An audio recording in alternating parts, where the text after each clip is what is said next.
નમસ્કાર કેટીવી વિશેષ સાથે હું છું આપણી સાથે મહેન્દ્ર। વાત કરીએ સમાચારની તો અમરેલી જિલ્લામાં એક મૌલાનાનું પાકિસ્તાન કનેક્શન મળી આવ્યું છે, જ્યાં ધારી પોલીસ સ્ટેશનમાં એક જાણવા જોગ નોંધ કરી મૌલાનાની શંકાસ્પદ ગતિવિધિ સામે પોલીસે તપાસ શરૂ કરી છે। ત્યારે ધારી હિમખીમડીપરા વિસ્તારમાં આવેલા મદરેસામાં ઝડપાયેલા શંકાસ્પદ મૌલાના અંગેના તપાસનો ધમધમાટ શરૂ થયો છે।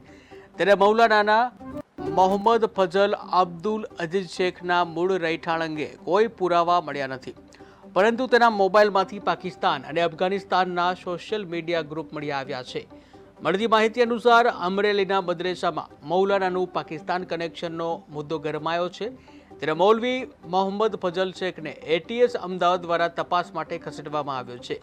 આ ઉપરાંત મોબાઈલમાં ટેકનિકલ તપાસ બાદ મોટો ઘટસ્ફોટ થવાની શક્યતા છે, જ્યાં મૌલવીની પાકિસ્તાન અફઘાનિસ્તાન વોટ્સએપ ટેલિગ્રામ ગ્રુપમાં શંકાસ્પદ ભૂમિકા છે। તેમજ એસઓજી બાદ હવે મૌલવીની તપાસ ગુજરાત એટીએસ કરી શકે છે। આ સમગ્ર મામલે ધારી પોલીસ મથકે જાણવા જોગ ફરિયાદ પણ દાખલ કરવામાં આવી છે। આ દરમિયાન અમરેલી એસઓજીએ શંકાસ્પદ મૌલાનાની તપાસનો ધમધમાટ શરૂ કરી દીધો છે।